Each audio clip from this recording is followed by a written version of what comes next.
तस्मै श्रीगुरवे नमः। नमो विष्णुपादाय कृष्णप्रेष्ठाय भूतले श्रीमते भक्तिवेदान्त स्वामिनिति नामिने। नमस्ते सारस्वती देवे गौरवाणी प्रचारिणे निर्विशेष शून्यवादी पाश्चात्य देशतारिणे। नमो महावदन्याय कृष्ण प्रेम प्रदायते कृष्णाय कृष्ण चैतन्य नाम्ने गौरद्विषे नमः। हे कृष्णा करुणा सिंधु दीनबंधु जगत्पते भुवेश गोपिका कांत राधा कांत नमस्तुते। तप्त कांचन गौरंगे राधे वृंदावनेश्वरी वृषभानुसुते देवी प्रणमामि हरिप्रिये। वाञ्छा कल्पतरुभ्यश्च कृपा सिन्धुभ्य एव च पतितानां पावनेभ्यो वैष्णवेभ्यो नमो नमः। जय श्री कृष्ण चैतन्य प्रभु नित्यानंद श्री अद्वैत गदाधर श्रीवासादि गौर भक्त वृंद। हरे कृष्ण कृष्ण कृष्ण हरे हरे हरे राम राम राम हरे हरे। ओम नमो भगवते वासुदेव। ओम नमो भगवते वासुदेवाय। ओम नमो भगवते वासुदेवाय। हरे कृष्ण। आज आम श्लोक 4 रु आरंभ करवा। अर्जुन विषाद जोग प्रथम अध्याय 4 नंबर श्लोक आम 2-3 कंप्लीट करते। टिके रिक्याप। भଏସ ଟା କାଇଁ ଆସୁନି? ମୁଁ କଣ ଜାଣିପାରୁନି, କଣ କରିବି? अच्छा अच्छा भॉइस आसुनी सेठी आपणकर जो तळे आपण मो कथा सुनी पारुचंदी। ଜାଣିପାରୁନି। तळे तळे टिके सेठी हाथ मारदेले मोबाइल रे तळे देखेबो ऑडियोटा। ऑडियो से ऑडियो को अपन टच कर दियंतु तळे लेफ्ट साइड रे।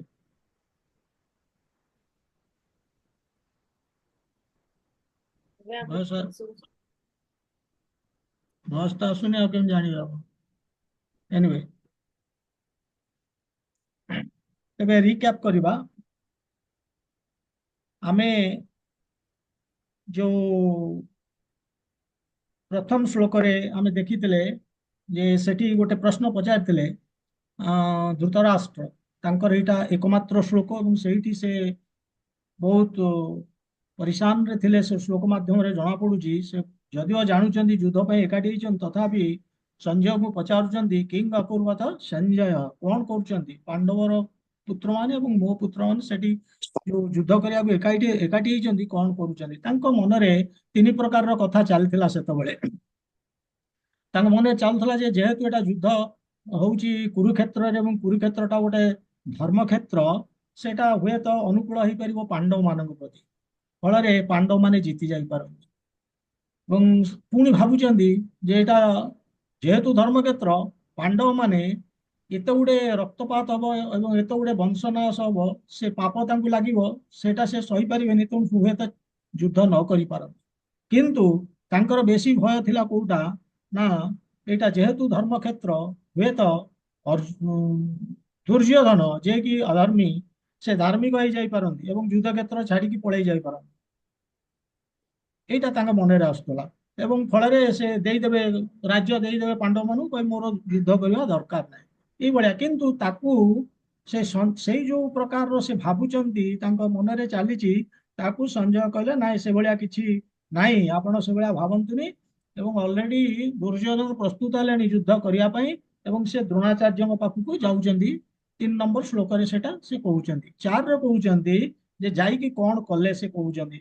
ସେଠି ଆମେ ସଂକ୍ଷେପରେ ଖାଲି ଜାଣିଦବା ଯେ ସେ ଯାଇକି ଏହା କଲେ ଯେ ସେଠି ଦୁର୍ଯ୍ୟୋଧନଙ୍କୁ ସରି ଦ୍ରୋଣାଚାର୍ଯ୍ୟଙ୍କୁ ସେ ଟିକେ ନାକୁ ତାଙ୍କର ମନରେ କ୍ରୋଧ ଜନ୍ମେଇବା ପାଇଁ ଚେଷ୍ଟା କରିଛନ୍ତି। କାହିଁକି ନା ତାଙ୍କର ସବୁବେଳେ ତାଙ୍କ ଉପରେ ସନ୍ଦେହ ଥିଲା ଯେ ଏ ଲୋକଟା ତାର he might not give his best ସର୍ବୋଚ୍ଚ ଦେଇ ନପାରେ ସେ ଏ ଯୁଦ୍ଧରେ କିଛି ନା କିଛି ଖିଲାପ କରିପାରେ। ଏଇଟା ଗୋଟେ ସିଫ୍ଟ କରିଯିବ କେତେବେଳେ କାରଣ ତାଙ୍କର ଥିଲା କାହା ପ୍ରତି ପାଣ୍ଡବ ମାନଙ୍କ ପ୍ରତି ବିଶେଷ କରି ଅର୍ଜୁନଙ୍କ ପ୍ରତି ସହାନୁଭୂତି ଥିଲା ଏବଂ ସେ ବହୁତ ଭଲ ପାଉଥିଲେ ସେ ତାଙ୍କର ପ୍ରିୟ ଶିଷ୍ୟ ଥିଲେ ଏବଂ ଏଇଭଳିଆ ସନ୍ଦେହ ଥିଲା। ସେଥିପାଇଁ ତାଙ୍କ ଭିତରେ କ୍ରୋଧ ଜନ୍ମେଇବା ପାଇଁ ସେ ଯାଇଛନ୍ତି ଏବଂ ପର୍ଟିକୁଲାରଲି ସେ କହୁଛନ୍ତି ଦେଖ କେମିତି ସଜେଇଛନ୍ତି ପାଣ୍ଡବ ମାନେ। କିଏ ସଜେଇଛନ୍ତି ନା ତମର ଇଣ୍ଟେଲିଜେଣ୍ଟ ଶିଷ୍ୟ ନା ସେ କିଏ? ଇଣ୍ଟେଲିଜେଣ୍ଟ ଶିଷ୍ୟ ତ ବହୁତ ଅଛନ୍ତି ତା ଭିତରେ, ପାଣ୍ଡବ 5 ଜଣ ପାଣ୍ଡବ ଅଛନ୍ତି। ନା ନାଇଁ, ତମର ଇଣ୍ଟେଲିଜେଣ୍ଟ ଶିଷ୍ୟ ଦ୍ରୁପଦ ପୁତ୍ରେଣ ବୋଲିକି ସେ କହୁଛନ୍ତି ଥଟ୍ଟା କରିକି। ଦ୍ରୁପଦ, ଯୋଉ ଦ୍ରୁପଦ ତମକୁ ଇନସଲ୍ଟ କରିଥିଲା, ତାରି ପୁଅକୁ ତମେ ହିଁ ଶିକ୍ଷା ଦେଇଥିଲ ଯୁଦ୍ଧ ବିଦ୍ୟା ପାଇଁ, ଏବଂ ସେ ଆଜି ତମ ବିରୁଦ୍ଧରେ ଠିଆ ହେଇଛି। ତେଣୁ ଏଇଭଳିଆ ଦେଖିକି ସେ ଆକ୍ଚୁଆଲି କଣ ହେଇଛି ନା, ତାଙ୍କର ଭୟ ହେଇଯାଇଛି। ସେ ଏକ୍ସପେକ୍ଟ କରୁନଥିଲେ ଯେ ଏଭଳିଆ ସୈନ୍ୟ ସଜା ହେଇଥିବ ଏବଂ ଏଭଳିଆ ବହୁତ ନାଇସଲି ଆରେଞ୍ଜ କରାଯାଇଥିବ। ଏ ଜିନିଷ ସେ ତାଙ୍କର କଳ୍ପନାତୀତ ଥିଲା ଏବଂ ସେ ତାକୁ ଦେଖିକି ଭୟ କରି ଯାଇଛନ୍ତି। ଭୟରେ ସେ ବର୍ତ୍ତମାନ ଯାଉଛନ୍ତି। ଆମେ ବର୍ତ୍ତମାନ 4 ନମ୍ବର ଶ୍ଲୋକଟାକୁ ଆରମ୍ଭ କରିବା।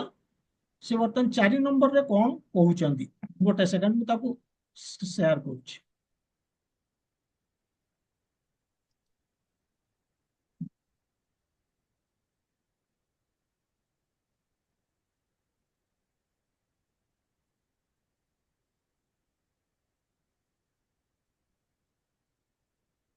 ଶ୍ଲୋକ ନମ୍ବର 4। अत्र शूरा महेश्वासा भीमार्जुन समायुद्धे युयुधान विराटश्च द्रुपदश्च महारथः।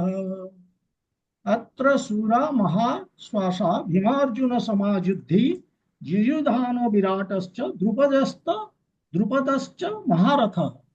ଏ ଶ୍ଲୋକରେ ସେ କହୁଛନ୍ତି। ଗୋଟେ ମିନିଟ୍, ମୁଁ ଏଟାକୁ ବନ୍ଦ କରିଦଉଛି ସେୟାରିଂଟାକୁ, ଗୋଟେ ସେକେଣ୍ଡ।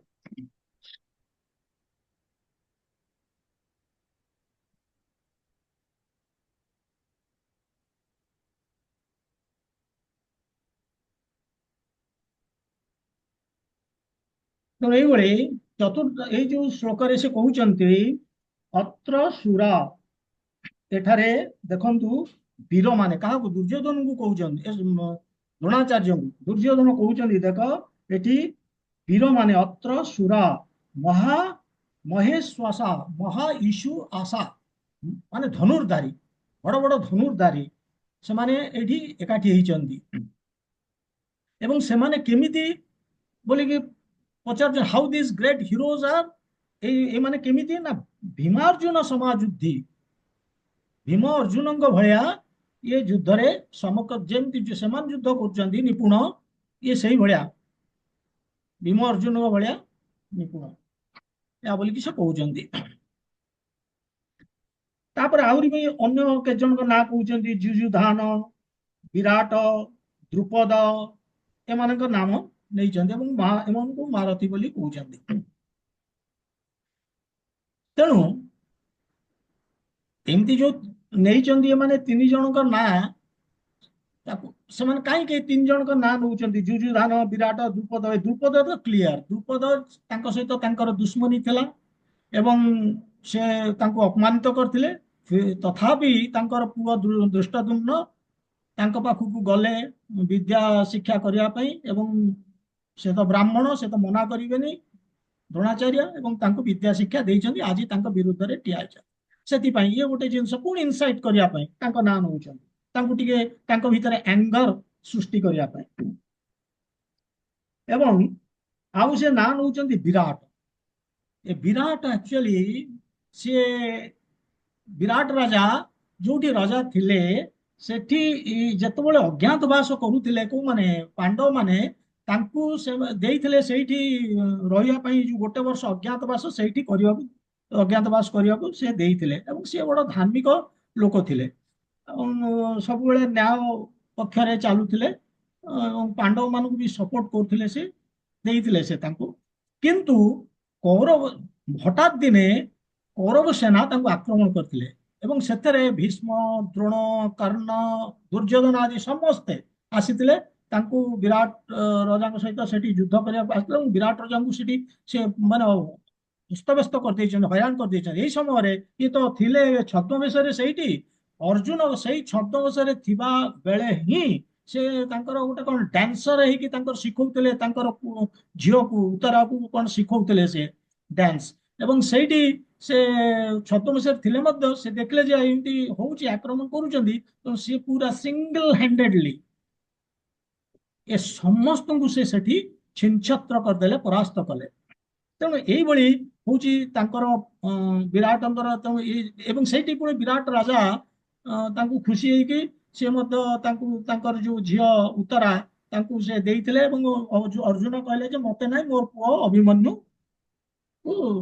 ସେ ଅଭିମନ୍ୟୁ ତାଙ୍କୁ ବିବାହ କରିବ ବୋଲି ଓ ଅଭିମନ୍ୟୁଙ୍କ ସହିତ ତାଙ୍କର ବିବାହ ହେଇଥିଲା ଉତ୍ତରା। ତେବେ ବିରାଟଙ୍କ ନାଁ ସେ ନେଇଥିଲେ। ଆଉ ଜଣଙ୍କର ନାଁ ସେ ଯୁଯୁଧାନ। ଯୁଯୁଧାନ ହଉଛନ୍ତି ତାଙ୍କର ଅନ୍ୟ ନାଁ ବି ସାତ୍ୟକୀ। ସିଏ ଆକ୍ଚୁଆଲି ବୃଷ୍ଣି ବଂଶ ମାନେ ଯାଦବ। କୃଷ୍ଣଙ୍କ ସହିତ ତାଙ୍କର ଭଲ ସମ୍ପର୍କ ଥିଲା ଏବଂ ସିଏ ମଧ୍ୟ ଧର୍ମ ଉପରେ ବହୁତ ପ୍ରଗାଢ଼ ବିଶ୍ୱାସ ତାଙ୍କର। ଏବଂ ପାଣ୍ଡବ ମାନଙ୍କର ଯୋଉ କାରଣ ଥିଲା ଯେ ତାଙ୍କୁ 5ଟି ରାଜ୍ୟ ନିହାତି ଦେବା ସେ ସେଟାକୁ ସପୋର୍ଟ କରୁଥିଲେ, ଦେଇନଥିଲେ। 5ଟି ରାଜ୍ୟ ଯୋଉ ମାଗିଥିଲେ ତାକୁ ଦେଇନଥିଲେ ଏବଂ ସେ ଉତ୍ତରାଧିକାରୀ ଥିଲେ, ତେଣୁ ପାଣ୍ଡବ ମାନଙ୍କୁ ସେ ସପୋର୍ଟ କରୁଥିଲେ। ସେଥିପାଇଁ ସେ ପାଣ୍ଡବ ମାନଙ୍କ ତରଫରୁ ଲଢୁଛନ୍ତି। ଇଏ ହଉଛି ସାତ୍ୟକୀ। ତେଣୁ ଏଇ ତିନୋଟିଙ୍କ ନାଁ ସେ ନେଇଛନ୍ତି। ଏଠି ଇମ୍ପୋର୍ଟାଣ୍ଟ ହଉଛି ଅତ୍ରସୁରା ମହେଶ୍ଵସା ଭୀମା ଅର୍ଜୁନ ସମ ଯୁଦ୍ଧି। ଯୋଉମାନେ ଏଠି ଅଛନ୍ତି ସେମାନେ ଭୀମ ଅର୍ଜୁନ। କାହିଁକି ମାନେ କହିବା ଉଦ୍ଦେଶ୍ୟ ହଉଛି ଯେ ଭୀମ ଅର୍ଜୁନଙ୍କ ସହିତ କାହିଁକି ତୁଳନା କରୁଛନ୍ତି, ଏଟା ଏଇ ଜିନିଷଟା ଜାଣିବା ଦରକାର। ମାନେ ଭୀମ ଅର୍ଜୁନ ସହିତ ତାଙ୍କୁ ସେ କମ୍ପେୟାର କରୁଛନ୍ତି। ଅନ୍ୟ ଯୋଉମାନେ ମହାରଥୀ ଅଛନ୍ତି ତାଙ୍କର ଭୀମ ଅର୍ଜୁନଙ୍କର ସ୍ପେଶାଲିଟି କଣ ଥିଲା ସେଟା ଜାଣିବା ଦରକାର। ପ୍ରଥମେ ଅର୍ଜୁନ ଆମେ ଜାଣୁଛେ ସେ ଦ୍ରୋଣଙ୍କର ଫେଭରାଇଟ, ବଡ ବଡ ଯୋଦ୍ଧା ଏବଂ ଯୁଦ୍ଧ ବିଦ୍ୟାରେ ସେ ନିପୁଣ। କିନ୍ତୁ ସେ ଥରେ ଯାଇଥିଲେ କୋଉଠି, ସ୍ୱର୍ଗକୁ। କିରେ ଏତିକି ସୁବିଧା ସ୍ପିକର ଅନ୍ ନାହିଁ ଏଥିରେ। ଗୋଟେ ସେକେଣ୍ଡ।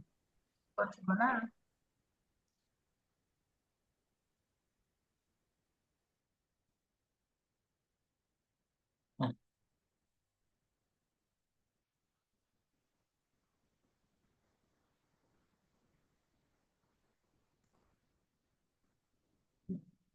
ଗୋଟେ ସେକେଣ୍ଡ।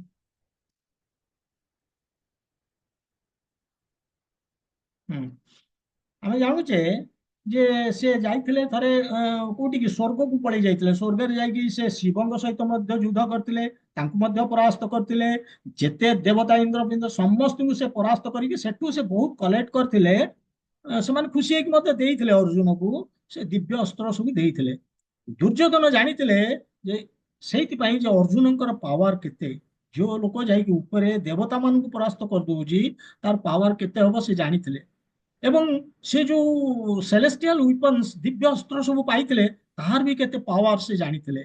ତେଣୁ ଏଥିରୁ ସନ୍ଦେହ ନାହିଁ ଯେ ସିଏ ହଉଛନ୍ତି ମହାଭାରତର ଅଲମୋଷ୍ଟ ସେ ହିରୋ। ଯଦିଓ କୃଷ୍ଣ ହିରୋ, ତେବେ ନେକ୍ସଟ ଟୁ କୃଷ୍ଣ ସେ ତ ହିରୋ। ତାଙ୍କରି ଥ୍ରୁରେ ସବୁ ହେଇପାରିଛି ସମ୍ଭବ। ତେଣୁ ଦୁର୍ଯ୍ୟୋଧନ ଏଇଟା ଆମର ଜଣାଥିଲା ଯେ ହଁ ଅର୍ଜୁନ ଗୋଟେ ବୀର। ଭୀମଙ୍କ ନାଁ କାହିଁକି ନଉଛନ୍ତି ସେଟା ଜାଣିବା ଦରକାର ଯେ, ଏବଂ ତାଙ୍କ ନାଁ ପୁଣି ଆଗ ନେଇଛନ୍ତି ଭୀମ ଅର୍ଜୁନ। ଭୀମା ଅର୍ଜୁନ ଫାଷ୍ଟ ନଉଛନ୍ତି ଭୀମଙ୍କ ନାଁ, ସେଟା ଜାଣିବା ଦରକାର। ସେ ଜାଣୁଥିଲେ କିଏ, ଦୁର୍ଯ୍ୟୋଧନ ସମ୍ପୂର୍ଣ୍ଣ ରୂପେ ଜାଣିଥିଲେ ଯେ ଯଦି କେହି ଏ ଦୁନିଆରେ ଜଣେ ଅଛି ତାଙ୍କୁ ମାରିଦବ, ହତ୍ୟା କରିବ, ସେ ହଉଛି ଭୀମ। ଏବଂ ତାଙ୍କର ମାନେ ସମକକ୍ଷ ପ୍ରତିଦ୍ୱନ୍ଦ୍ୱୀ କେବଳ ଭୀମ ବୋଲିକି ସେ ସ୍ୱୀକାର କରୁଥିଲେ। ଏବଂ ସେ ମଧ୍ୟ ଭୀମଙ୍କ ଭାରି ଡରୁଥିଲେ ଆକ୍ଚୁଆଲି ଭୀମଙ୍କୁ। କାହିଁକି ନା ତାଙ୍କର ଯୋଉ ଫାୟାରି ଟେମ୍ପରାମେଣ୍ଟ, ସବୁବେଳେ ଗରମ ମିଜାଜ, ସେ ସେଟା ଆକ୍ଚୁଆଲି ସେ ଭୟଭୀତ ହେଇଯାଉଥିଲେ ସେଟା। ଏବଂ ସେ ମଧ୍ୟ ଜାଣିଥିଲେ ଯେ ଏଇ ଭୀମ ସବୁ ଜିନିଷ ତାକୁ ପଏଜନ ଦିଆହେଇଛି। ତାଙ୍କୁ ଯୋଉ ଗୃହରେ ଯୋଉ ରଖିକି ନିଆଁ ଜଳେଇ ଦେବା ବ୍ୟବସ୍ଥା ଦୁର୍ଯ୍ୟୋଧନ କରିଛନ୍ତି, ଦ୍ରୌପଦୀ ବସ୍ତ୍ରରେ ଯୋଉଭଳି ଅପମାନିତ କରାଯାଇଛି, ସେ ସବୁ ଯୋଉ ରାଗ କ୍ରୋଧ ଭୀମର ଭିତରେ ସେଟା କୁଳୁଛି 14 ବର୍ଷ କାଳ। ସେ ଜାଣୁଛନ୍ତି, ତେଣୁ ସେ କିଛି ନା କିଛି ସେ ହିଁ ସମାପ୍ତ କରିଦେବ। ସେଥିପାଇଁ ଭୀମଙ୍କ ନାଁ ସେ ନଉଛନ୍ତି। ଆଚ୍ଛା, ଆଉ ଗୋଟେ ରିଜିନ ହଉଛି ଯେ ଭୀମଙ୍କ ନାଁ ନବାର କାରଣ ହଉଛି ଯେ ଭୀମ ପ୍ରତିଜ୍ଞା କରିଥିଲେ। କଣ ପ୍ରତିଜ୍ଞା କରିଥିଲେ, ଯେ ସିଙ୍ଗଲ ହ୍ୟାଣ୍ଡେଡଲି କୌରବ ଭାଇମାନଙ୍କୁ, କୁରୁ ବ୍ରଦର୍ସ, ଦୁର୍ଯ୍ୟୋଧନ ଆଦି ସବୁ 100 ଭାଇଙ୍କୁ ସେ ହିଁ ମାରିବେ। ସେ ଏଇଟା ପଣ କରିଥିଲେ, ନେଇଥିଲେ। ଏବଂ ସେୟା ହିଁ ବାସ୍ତବରେ ହେଇଥିଲା। ସେ କଣ କରିଥିଲେ ନା ସମସ୍ତେ ଯିଏ ବି ପରାସ୍ତ କରୁଛନ୍ତି ଯୋଉ ବାଟେ ତାଙ୍କ ବାଟରେ ସେ ଭାଇମାନଙ୍କୁ ସେ ଆଣିକି ମାରୁନଥିଲେ, ଆଣିକି ଭୀମକୁ ଦଉଥିଲେ, କାରଣ ସେ ପ୍ରତିଜ୍ଞା କରିଥିଲେ ତାକୁ ମାରିବ ବୋଲି। ତେଣୁ ସେ ଗୋଟେ ପଣ କରିଥିଲା ସବୁ ଭାଇଙ୍କୁ ମାରିବ। ସେ ମଧ୍ୟ ପ୍ରତିଜ୍ଞା କରିଥିଲା ଯେ ଦୁର୍ଯ୍ୟୋଧନର ମାନେ ଜାନୁ ତାର ଜଙ୍ଘକୁ ସେ ଫାଡ଼ିଦବ, ଚିରିଦବ। କାହିଁକି ନା ଏଇ କ୍ରୋଧଟା ତ ସେ 14 ବର୍ଷ କାଳ 13 ବର୍ଷ କାଳ ସେ ତା ହୃଦୟରେ ଧରିକି ରଖିଥିଲା ନା, ସେ ସହି ନଥିଲା। ଯେତେବେଳେ ଦୁଃଶାସନ ଭିଡ଼ିକି ଆଣୁଛି ଏବଂ ତାକୁ ମାନେ ଦ୍ରୌପଦୀଙ୍କୁ ବେବସ୍ତ୍ର କରାଯାଉଛି, ସେଇ ସମୟରେ ଦୁର୍ଯ୍ୟୋଧନ ସେଇ ବେବସ୍ତ୍ର ଥିବା ବେଳେ କିଏ ଦ୍ରୌପଦୀ ତାଙ୍କୁ ଆହ୍ୱାନ କରୁଛି, ଆ ମୋ ଏ ଜଙ୍ଗଟାକୁ ଖୋଲି ଦେଇଛି ଏବଂ କହୁଛି ଆ ମୋର ଏଇଠି ବସ୍, because you are for my enjoyment, ମୁଁ ଉପଭୋଗ କରିବି। ତେଣୁ ସେଥିପାଇଁ ତାର ଗୋଟେ ରାଗ ଥିଲା ଯେ ମୁଁ ଏଇ ଜଙ୍ଗଟାକୁ ଫାଡ଼ିଦେବି। ଏବଂ ଅର୍ଜୁନ ଜାଣିଥିଲା ଏଇ ଯୋଉ କ୍ରୋଧଟା ତାଙ୍କ ଭିତରେ, ସରି ଦୁର୍ଯ୍ୟୋଧନ ଜାଣୁଥିଲେ ଯେ ଏଇ ଯୋଉ କ୍ରୋଧଟା ଇଏ କେତେ ଉଚ୍ଚକୁ ଯାଇଥିବ ଏଇ 14 ବର୍ଷ ଭିତରେ ତାର ସୀମା ନାହିଁ। ସେଥିପାଇଁ ସେ ଭୟ କରୁଥିଲେ। ଆଚ୍ଛା, ଆଉ ଗୋଟେ ପଣ କରିଥିଲେ। ପ୍ରଥମ ସେ 100 ଭାଇଙ୍କୁ ମାରିବେ। ସେକେଣ୍ଡ ସେ ପ୍ରତିଜ୍ଞା କରିଥିଲେ ଯେ ମୁଁ ଜଙ୍ଘ ତାର ଦୁର୍ଯ୍ୟୋଧନଙ୍କର ଜଙ୍ଘକୁ ମୁଁ ଚିରିକି ଫାଡ଼ିଦେବି। ଆଉ ଗୋଟେ ପ୍ରଣ କରିଥିଲେ ଯେ ଦୁଃଶାସନର ଛାତିକୁ ଚିରିକି ତାର ହାର୍ଟଟାକୁ ବାହାର କରିବେ ଏବଂ ତାର ଯୋଉ ରକ୍ତ ସେ ପିଇବେ ଏବଂ ସେ ରକ୍ତ ମଧ୍ୟ ନେଇକି ଦେବେ କାହାକୁ, ଦ୍ରୌପଦୀଙ୍କୁ। କାରଣ ଦ୍ରୌପଦୀ ବି ପଣ କରିଥିଲେ ଯୋଉ ପର୍ଯ୍ୟନ୍ତ ତାର ରକ୍ତରେ ମୋର ଏ ଶରୀର ମାନେ ଇଏ ହେଇନି ସେ କିନ୍ତୁ ଖୋଲା ରଖିଥିବେ, ସେ କେବେ ହେଲେ ବୁଡେଇବେନି। ଏଇଟା ସେ ପଣ କରିଥିଲେ ଏବଂ ସେଥିପାଇଁ ସେ ନେଇକି ତାଙ୍କୁ ମଧ୍ୟ ଆକ୍ଚୁଆଲି ସେ ହିଁ କଲେ, ଚିରିରେ ତାଙ୍କ ଛାତିକୁ ବାହାର କଲେ, ରକ୍ତ ନିଜ ଆଞ୍ଜୁଳାରେ ନେଇକି ପିଇଲେ ଏବଂ ଦ୍ରୌପଦୀଙ୍କୁ ଦେଇଥିଲେ। ଏ ତିନିଟା ପଣ ସେ କରିଥିଲେ। ସେଥିପାଇଁ ଏସବୁ ଜିନିଷ ସେ ଦ୍ରୋଣଙ୍କୁ କହୁଛନ୍ତି କିଏ, ଦୁର୍ଯ୍ୟୋଧନ। କାହିଁକି ନା ଦେଖ କେଡ ବଡ ମାନେ ଏଇଭଳିଆ ମାନେ ଶତ୍ରୁ ମୋ ବିପକ୍ଷରେ ଅଛନ୍ତି, ସେ ଭୟ କରି ଯାଇଛନ୍ତି। ଭୟରେ ସେ ସେଥିପାଇଁ ଏଗୁଡା ସବୁ ଡେସ୍କ୍ରାଇବ କରୁଛନ୍ତି, କିନ୍ତୁ ଭିତରେ ଭୟ ରଖିଛନ୍ତି। ଏ ଭୟଟାକୁ ସେ ଦ୍ରୋଣାଚାର୍ଯ୍ୟଙ୍କୁ ଜଣାଉନାହାନ୍ତି, ବରଂ ସେ ନାଟକ କରୁଛନ୍ତି ମୁଁ ଆସିଛି ଆପଣଙ୍କୁ କହିବା ପାଇଁ, ଆଉଟ୍ ଅଫ୍ ରେସପେକ୍ଟ, ସମ୍ମାନ ଦେବା ପାଇଁ ମୁଁ ଏସବୁ ଜଣେଇବା ପାଇଁ ଆସିଛି। ଆଚ୍ଛା, ବର୍ତ୍ତମାନ ଇଏ ହେଲା 4 ନମ୍ବର ଶ୍ଲୋକ। ସେ ମଧ୍ୟ ଆଉ କେତେ ଜଣଙ୍କର ନାଁ ନେବେ କୋଉଠି, 5 ନମ୍ବର ଶ୍ଲୋକରେ। 5 ନମ୍ବର ଶ୍ଲୋକରେ ସେ କହୁଛନ୍ତି, ଦୃଷ୍ଟକେତୁଶ୍ଚକିତାନଃ କାଶୀରାଜଶ୍ଚ ବୀର୍ଯ୍ୟବାନ୍ ପୁରୋଜିତ କୁନ୍ତି ଭୋଜଶ୍ଚ ଶୈବଶ୍ଚ ନରପୁଙ୍ଗବଃ। ଏଠି ଆଉ କେତେ ଜଣଙ୍କର ନାଁ ସେ ନଉଛନ୍ତି, କେତେ ଜଣେ ବଡ ବଡ ବ୍ୟକ୍ତିତ୍ୱ ତାଙ୍କର ସେ ନାଁ ନଉଛନ୍ତି। ସେଥିରେ ନେଇଛନ୍ତି ଦୃଷ୍ଟକେତୁ, ଚେକିତାନ, କାଶୀରାଜା, ଏଇଭଳିଆ ସବୁ ନାଁ ନଉଛନ୍ତି ସେ। ଏମାନେ କେମିତି ଏସବୁ ସେଠି କହୁଛନ୍ତି, ବୀର୍ଯ୍ୟବାନ, ମାଇଟି ୱାରିୟର୍ସ, ମାନେ ବଡ ଯୋଦ୍ଧା, ଶକ୍ତିଶାଳୀ ଯୋଦ୍ଧା। ତାପରେ ମଧ୍ୟ ସେ ନାଁ ନଉଛନ୍ତି କାହାର, ପୁରୁଜିତ, କୁନ୍ତିଭୋଜ ଏବଂ ଶୈବ। ନରପୁଙ୍ଗ ବୋଲି କହୁଛନ୍ତି, ଅର୍ଥାତ୍ ସେମାନେ ହଉଛନ୍ତି ଏ ମାନବ ସମାଜରେ ସେମାନେ ବଡ ବୀର ବୋଲିକି ତାଙ୍କ ନାମ ନେଉଛନ୍ତି। ଏଇ ପର୍ସନାଲିଟି ଗୁଡାକୁ ଟିକେ ଟିକେ ଜାଣିଯିବା ଦରକାର, ବେଶୀ କିଛି ଏତେ ନାହିଁ। ଦୃଷ୍ଟକେତୁ ହଉଛନ୍ତି ଶିଶୁପାଳଙ୍କର ପୁଅ। ଯଦିଓ ଶିଶୁପାଳଙ୍କର ଦୁଶ୍ମନୀ ଥିଲା କୃଷ୍ଣଙ୍କ ସହିତ, କିନ୍ତୁ ତାଙ୍କ ପୁଅଙ୍କ ସହିତ ନଥିଲା। ସେଥି ମାନେ ଏଥିପାଇଁ ଶିଶୁପାଳ ମାନେ ଇଏ ତାଙ୍କ ପୁଅ ସେ ଦେଖିଲେ ଯେ ପାଣ୍ଡବ ମାନଙ୍କୁ ତ ସେ ସପୋର୍ଟ କରୁଥିଲେ, ତେଣୁ ପାଣ୍ଡବ ମାନଙ୍କ ପକ୍ଷରେ ରହି ସେ ଯୁଦ୍ଧ କରୁଛନ୍ତି। ପାଣ୍ଡବ ମାନଙ୍କ ସହିତ ତାଙ୍କର ଶତ୍ରୁତା ନଥିଲା, କିନ୍ତୁ ଅଲ୍ଟିମେଟଲି ସେ ଦ୍ରୋଣଙ୍କ ଦ୍ଵାରା ମଲେ, ସେ ଦ୍ରୋଣ ତାଙ୍କୁ ମାରିଲେ। କିଏ, ଦୃଷ୍ଟକେତୁ। ସେମିତି ଚେକିତାନ, ସିଏ ହଉଛନ୍ତି, ଚେକିତାନ ହଉଛନ୍ତି ବ୍ରିଶ୍ନି ଡାଇନେଷ୍ଟି, ସେଇ କୃଷ୍ଣଙ୍କର ବଂଶଧର, ସେ ୟାଦବ। ଏବଂ ସିଏ ବହୁତ ଜଣେ ବଡ ଯୋଦ୍ଧା ଥିଲେ। ସେ ବି ଗୋଟେ ସାଇଡ, ତାଙ୍କର ଯୋଉ 7ଟା ଡିଭିଜନ କରାହେଇଥିଲା, କାହାର, ପାଣ୍ଡବ ମାନଙ୍କର, ତାଙ୍କର 7ଟା ଡିଭିଜନ ଏବଂ କୌରବ ମାନଙ୍କର 11ଟା ଡିଭିଜନ। ये 7टा डिवीजन भितर ये चेकितान गोटे डिवीजन को गोटे सेक्शन को से जनरल थिले सेनापति थिले से लीड करथिले पांडव पांडव पक्षरे आउ जनक नाम होउचंदी काशीराज से काशीर राजा थिले आउ दुई जनक नाम होउचंदी पुरुजित आउ कुंती भोज पुरुजित कुंती भोज होउचंदी कुंतींकर भाई ए दी जन जाक आउ जनक नाम नेले का ना शैव शैव होउचंदी युधिष्ठिरଙ୍କର ଶ୍ୱଶୁର माने तांकर झियो देविका युधिष्ठिरଙ୍କୁ विवाह କରିଥିଲେ तो ये हेले ये मान सब होउचंदी नर पुंगव बड़ बड़ वीर सोसाइटी रे ये हला हमर 5 नंबर श्लोक तापर 6 नंबर श्लोक देखिबा युधामन्युश्च विक्रांत उतमौजाश्च वीर्यवान् सौभद्रौ द्रौपद्याश्च सर्व एव महारथाः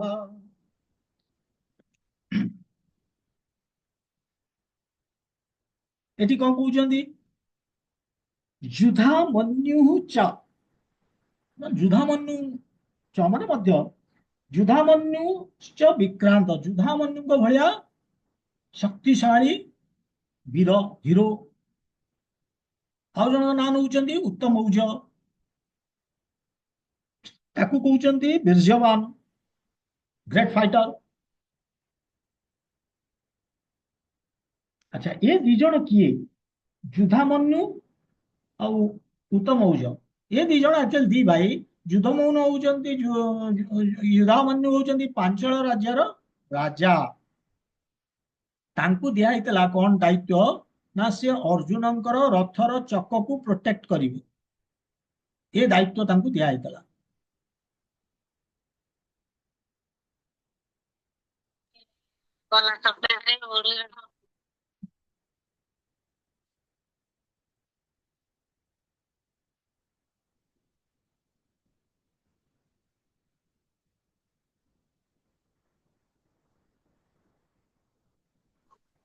ये डिस्टर्बेंस होइछ ना हां एगला सौभद्र अच्छा पुणी आउ का जन नाम होउचंदी सौभद्र सौभद्र माने सुभद्रांकर पुओ अभिमन्यु होउचंदी से भी अछंती युद्ध क्षेत्र रे से भी जने बड़ योद्धा तापरे द्रौपदेश्च माने द्रौपदींकर पुओ माने तांकर 5 पुओ थिले से माने होउचंदी प्रतिबिंब सुतसेन सुतकर्म सुतकीर्ति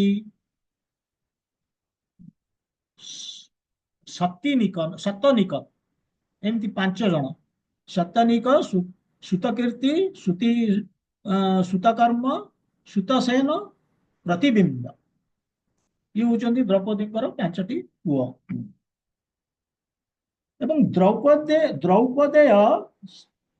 द्रौपदेय चटा जो लगे सेटा आउ जने अछन ता भितर से घटोत्कच तांकू मध्य महारथ बोली कहउचंदी से होउचंदी भीमंक पुओ घटोत्कच तेणु एई बळी सबु एमान सब महारथा काहे कहउचंदी महारथा माने महारथी एमान सब एमान महारथी माने हमर 4 प्रकार अछंती महारथी अतिरथी रथी अर्धरथी महारथी माने एक समय रे 60,000 तांकर ओपोनेंट को से फेस कर पाउछन सैन्य माने रथ रे आरोहण करथिबा सैन्य को से फेस कर पाउछन तो 12 एक्चुअली जो जो 12 जन से महारथी को फेस करिवे माने रथी को अतिरथी को फेस करिवे 12 जन अतिरथी सेथरे से 60,000 तांकर रहउचंती सैन्य तांकू से फेस कर पारिबे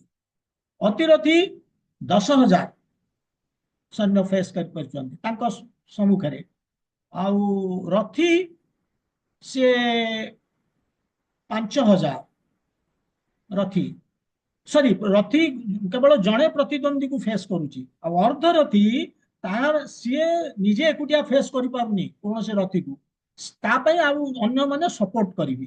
ଏଇଭଳିଆ 4 ପ୍ରକାର ଅଛନ୍ତି ଏଇ ମହାରଥୀ, ଏମାନଙ୍କୁ କୁହାଯାଇଛି ମହାରଥୀ ମାନେ ଏକ ସମୟରେ 60,000 ସୈନ୍ୟ ଏମାନେ ଫେସ୍ କରିପାରୁଛନ୍ତି। ତେଣୁ ଏଇଭଳି ଏମାନେ ହଉଛନ୍ତି ବଡ ବଡ ମହାରଥୀ। ଏବଂ ଦୁର୍ଯ୍ୟୋଧନ ବହୁତ ଭୟଭୀତ ହେଇଯାଇଛନ୍ତି ଏବଂ ଦ୍ରୋଣଙ୍କୁ କହୁଛନ୍ତି ଯେ ଦେଖ କେମିତି ଏମାନେ ସବୁ ଏକାଠି,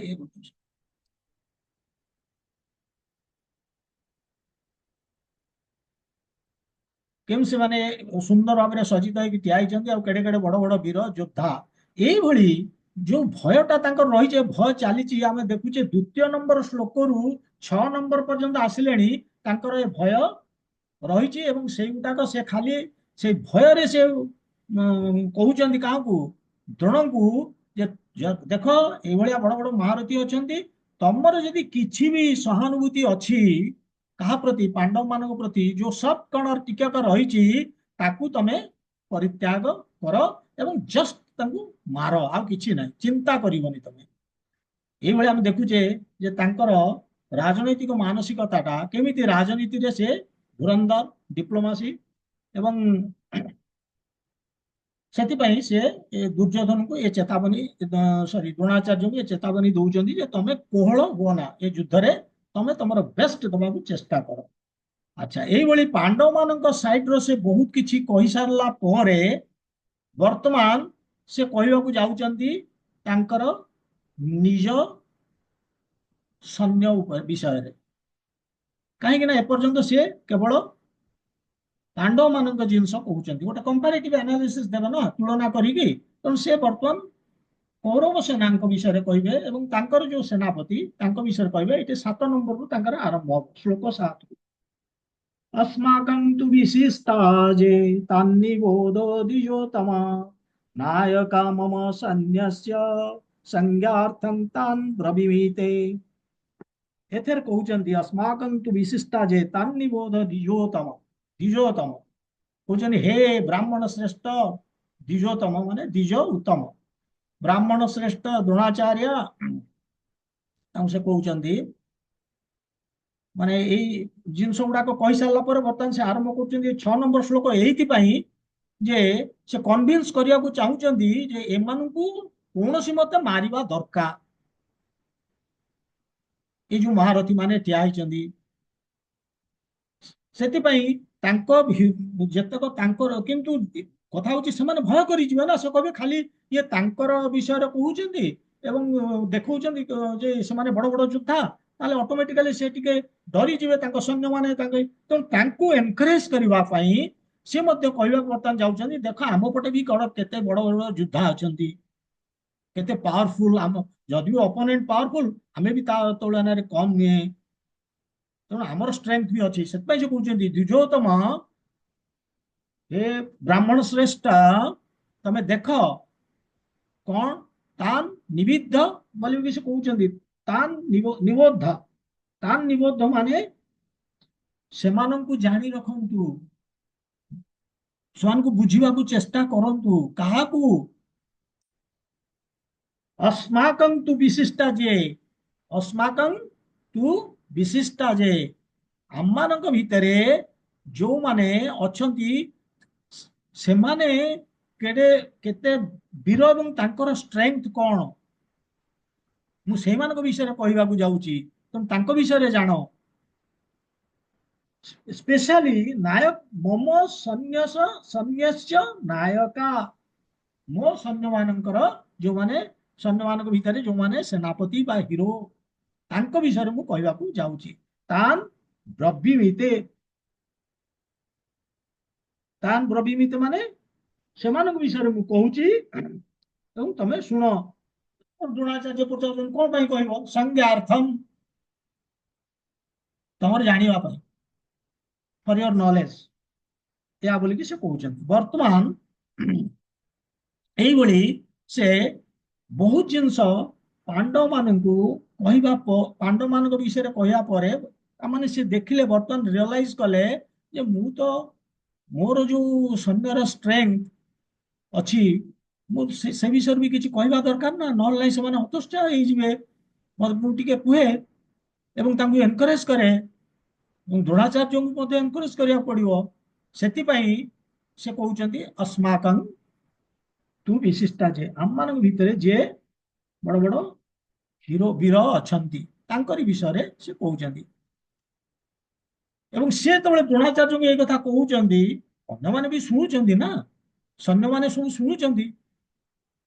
ତେଣୁ ଦୁର୍ଯ୍ୟୋଧନ ଚାହିଁଲେନି ଯେ କିଛି ଗୋଟେ ନକାରାତ୍ମକ ଜିନିଷ ପଶୁ ତାଙ୍କ ମୁଣ୍ଡରେ, କାହାର ଏଇ ଯୋଉ ତାଙ୍କ ଭିତରେ ଯୋଉମାନେ ଷ୍ଟଲୱାର୍ଟ ଅଛନ୍ତି ବା ସୈନ୍ୟମାନେ ଅଛନ୍ତି, ସେମାନଙ୍କର କିଛି ଗୋଟେ ନେଗେଟିଭିଟି ତାଙ୍କ ଭିତରକୁ ନ ଯାଉ, ସେଥିପାଇଁ ଏଇ ଶ୍ଲୋକଟା ସେ କହୁଛନ୍ତି ତାଙ୍କୁ ଏନକରେଜ କରିବା ପାଇଁ। ଆଉ ଦ୍ୱିତୀୟ କଥା ହଉଛି ଦ୍ରୋଣାଚାର୍ଯ୍ୟ ଯଦିଓ ଦୁର୍ଯ୍ୟୋଧନଙ୍କ ପଟୁ ଯୁଦ୍ଧ କରୁଛନ୍ତି, କିନ୍ତୁ ସେ ସବୁବେଳେ ତାଙ୍କର ସବୁବେଳେ ଡାଉଟ, ଏ ଲୋକଟା ଗଡବଡ କରିଦବ ଦ୍ରୋଣାଚାର୍ଯ୍ୟ, ଏ ସବୁବେଳେ ତାଙ୍କର ଗୋଟେ ଡାଉଟ ଥିଲା। ସେଥିପାଇଁ ସେ ପୁଣି ଏଗେନ୍ ଏଇ ଭର୍ସଟା, ଏଇ ଯୋଉ ଶ୍ଲୋକଟା କହୁଛନ୍ତି, ଏ ଶ୍ଲୋକଟା ତାକୁ ସେଇ ତାଙ୍କ ଭିତରେ ତାଙ୍କର ଯୋଉ ରାଗଟାକୁ ଜନ୍ମେଇବା ପାଇଁ ଏଇଟା କହୁଛନ୍ତି, ତାହେଲେ ସେ ଠିକରେ ଫାଇଟ୍ କରିବେ। ଇନଡାଇରେକ୍ଟଲି ସେ ତାଙ୍କୁ ଜଣେଇବାକୁ ଚାହୁଁଛନ୍ତି ଯେ ଯଦି ତମେ ଫାଇଟ୍ ବି ନ କର, if you do not fight properly, କଣ ହବ? ତମେ ଯଦି ତମର ଭାବ ପ୍ରବଣତା ହେଇକି ତାଙ୍କ ମାନଙ୍କ ପ୍ରତି, କାହାର ପାଣ୍ଡବ ମାନଙ୍କ ପ୍ରତି ତମର ଯୋଉ ସ୍ନେହ ଶ୍ରଦ୍ଧା ରହିଛି, ଭାବ ପ୍ରବଣତା ହେଇକି ତମେ ଯଦି ଫାଇଟ୍ ବି ନ କର, ମୁଁ ବି ଭିକ୍ଟୋରିୟସ୍ ହେବି। କାହିଁକି ନା ଏଇ ବର୍ତ୍ତମାନ ଦେଖ ଏଠି ଆମର କେତେ ଷ୍ଟଲୱାର୍ଟ ଅଛନ୍ତି। ଦ୍ରୋଣାଚାର୍ଯ୍ୟଙ୍କୁ ଇନଡାଇରେକ୍ଟଲି ମଧ୍ୟ ଏଇଟା ସେ କନଭେ କରୁଛନ୍ତି। ଇଏ ହଉଛି ଡିପ୍ଲୋମାଟିକ ଡିଲିଂସ୍, କୂଟନୈତିକ ଚାଲ। ତେଣୁ ଏଥିରୁ ଆମେ କଣ ଶିକ୍ଷା ପାଇଲେ? ଆମ ଜୀବନରେ ଆମେ କେହି ନା କେହି ଆମେ ନେତା ହବାକୁ ଚେଷ୍ଟା କରୁଛେ।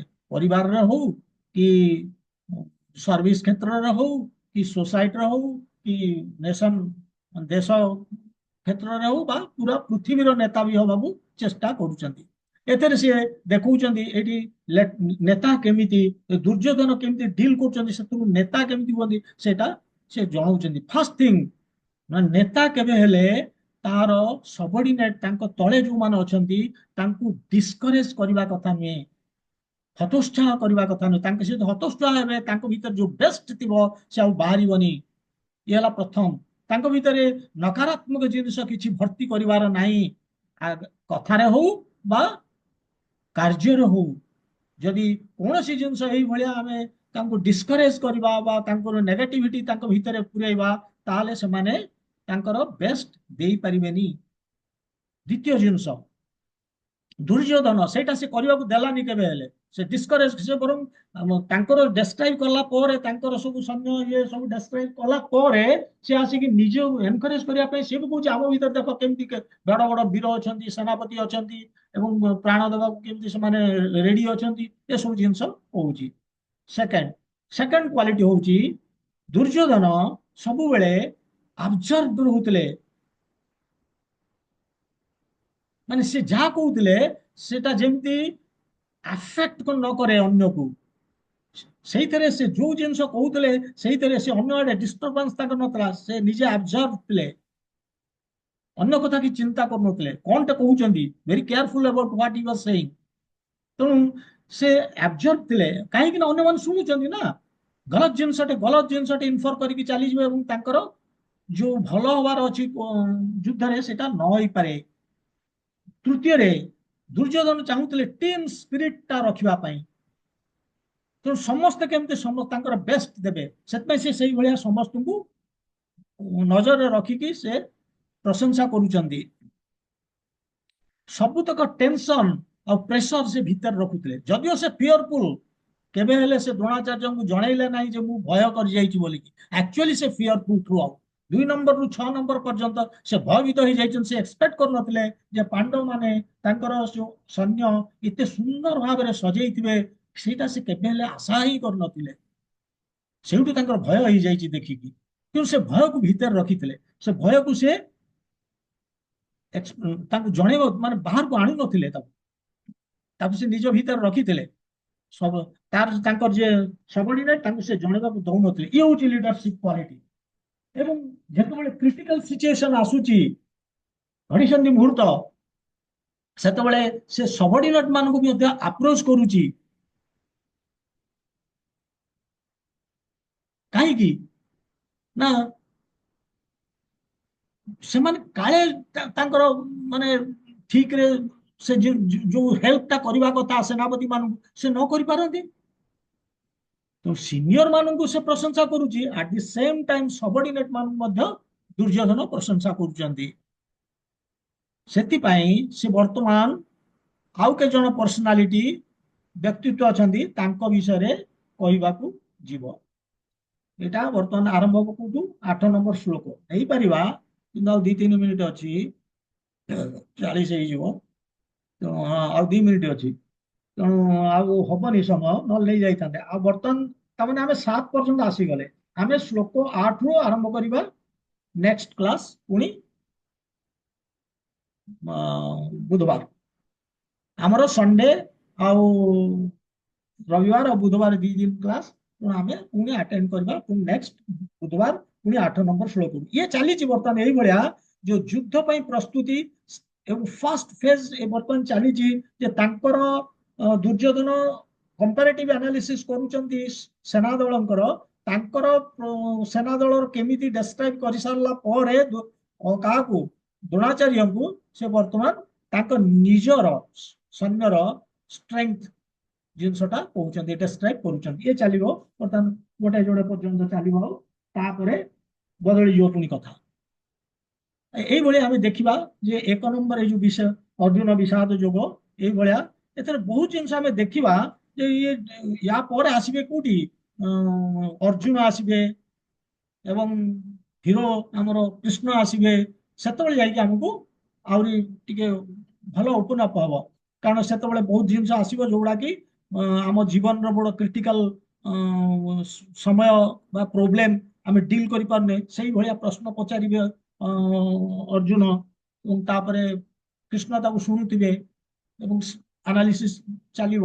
2 ନମ୍ବରରୁ ସେ ଆରମ୍ଭ ହବ ତାଙ୍କ ଆନ୍ସର, କିନ୍ତୁ 1 ନମ୍ବରଟାରେ ଆମେ ଜାଣିବା ଯେ କଣ ଘଟଣା ଆକ୍ଚୁଆଲି, କାହିଁକି କୃଷ୍ଣ ମଜବୁର ହେଲେ ଭଗବତ ଗୀତା କହିବା ପାଇଁ। 2 ନମ୍ବରରୁ ଯୋଉଟା ସେ ଆରମ୍ଭ କରିବେ, 1 ନମ୍ବରରେ କଣ କଣ ଘଟିଗଲା, ଅର୍ଜୁନଙ୍କର ପୋଜିସନ କଣ ଥିଲା ଏକ୍ଜାକ୍ଟଲି ଜାଣିବା ପାଇଁ ଆମେ ଆମକୁ 1 ନମ୍ବରଟା ହିଁ ଜାଣିବାକୁ ପଡିବ। ଏଇ ବିଷାଦରେ, ଏଇ ଦୁଃଖରେ ଯୋଉ ଅର୍ଜୁନ ଦୁଃଖ ଅନୁଭବ କରୁଛନ୍ତି ଏଣ୍ଟାୟାର ସେ ଯୁଦ୍ଧ କରିବା ପୂର୍ବରୁ, ଏଇଥିରେ ସେ ଭଗବାନଙ୍କ ସହିତ କନେକ୍ଟ ହଉଛନ୍ତି ଏବଂ ଭଗବାନ ତାଙ୍କୁ, କୃଷ୍ଣ ତାଙ୍କୁ ଏଇ ଗୀତା ଶୁଣେଇଛନ୍ତି। ତେଣୁ ଆଜି ଆମେ ଏଇଠି ରହିବା, ଆଉ ନେକ୍ସଟ କ୍ଲାସରେ ପୁଣି ବୁଧବାର ଆରମ୍ଭ କରିବା ଶ୍ଲୋକ 8ରୁ। ହରେ କୃଷ୍ଣ। ସମସ୍ତେ ଆସୁଛନ୍ତି, ସେଥିପାଇଁ ମୁଁ ବହୁତ ଖୁସି। ଆପଣ ମାନେ ଆଟେଣ୍ଡ କରନ୍ତୁ ରେଗୁଲାରଲି, ତାହେଲେ ଏ ଜିନିଷର ମଜା ଆପଣ ପାଇବେ। ग्रंथराज श्रीमद् भगवद गीता की जय। श्रील प्रभुपाद की जय। गौर भक्त वृंद की जय। हरे कृष्ण।